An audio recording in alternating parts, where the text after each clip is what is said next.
श्रीनगर की सर्द हवाओं में गूंजते गुरुद्वारे के शब्दों में जितना सुकून था, उतनी ही बेचैनी थी मेजर आर्या सिंह की आंखों में। बर्फ से ढकी गलियों में वह नागरिक वेश में एक सामान्य कश्मीरी महिला बनकर चल रही थी, लेकिन उसकी चाल, उसकी दृष्टि सब कुछ बता रहे थे कि वह कोई आम महिला नहीं।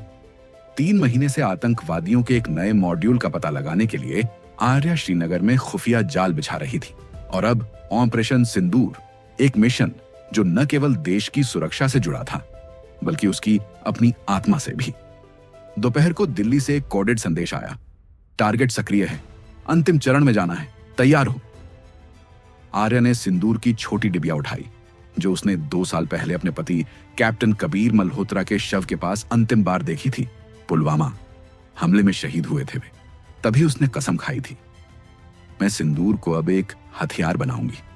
ऑपरेशन सिंदूर का मकसद था एक गुप्त आतंकवादी नेटवर्क का पर्दाफाश, जो स्थानीय नागरिकों की आड़ में सेना की गतिविधियों को ट्रैक कर रहा था। और सबसे चौंकाने वाली बात, इस नेटवर्क में एक पूर्व भारतीय अधिकारी के शामिल होने की आशंका थी। आर्या का मिशन था दुश्मन के भीतर जाकर सच्चाई को उजागर करना। श्रीनगर के बाहरी इलाके में रऊफ मिर्जा नामक एक स्थानीय व्यापारी के ठिकाने से सुराग मिलते थे। वह अब्दुल तौसीफ का आदमी था, जो पाकिस्तान से निर्देशित इस नए नेटवर्क का संचालन कर रहा था। आर्या ने खुद को हिना नाम से पेश कर रऊफ के लिए काम करना शुरू किया। दिन में वह कश्मीरी महिलाओं को पढ़ाना सिखाती, रात को वो गुप्त रेडियो सिग्नल पकड़ती। अंदर ही अंदर वह टूटती जा रही थी, लेकिन हर बार जब वह आईने में अपने माथे का सिंदूर देखती, उसे कबीर की आंखें याद आती। एक रात रऊफ ने उस पर भरोसा जताया और उसे एक स्पेशल डिलीवरी में शामिल किया, एक विस्फोटक जो श्रीनगर कैंट इलाके में लगाया जाना था। आर्या का दिल कांप गया।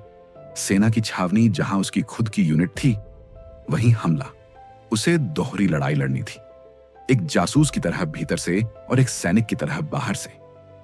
आर्या ने अगले 24 घंटे में वो कर दिखाया जो कोई नहीं सोच सकता था।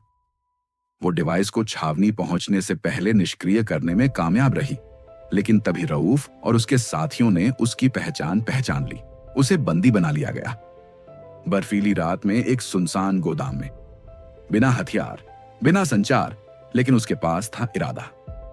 अपने सिंदूर की डिबिया की नोक से उसने हथकड़ी खोली और घायल होने के बावजूद 3 आतंकियों को खत्म किया। आखिरी सांस तक लड़ते हुए वह तौसीफ तक पहुंची। अब्दुल तौसीफ, वही जिसने पुलवामा में कबीर को मारा था। कैप्टन मल्होत्रा का नाम सुना है? आर्या ने पूछा। सुना था, अब भूल चुका हूं, उसने हंसते हुए कहा। अब फिर से याद रहेगा, कहकर आर्या ने उसे वहीं ढेर कर दिया। 3 दिन बाद दिल्ली में राष्ट्रपति भवन में उसे कीर्ति चक्र से सम्मानित किया गया, लेकिन जब उसने मंच पर चढ़कर सम्मान लिया तो उसके माथे पर चमकता सिंदूर सबकी नजरें खींच लाया। पत्रकारों ने पूछा, क्या आप शादीशुदा हैं? उसने मुस्कुराकर कहा, हाँ, एक सैनिक की विधवा हूं, लेकिन मेरा सिंदूर कभी सूखा नहीं, क्योंकि अब मैं हर उस पत्नी की जगह खड़ी हूं जिसने अपना प्यार देश के लिए खोया है।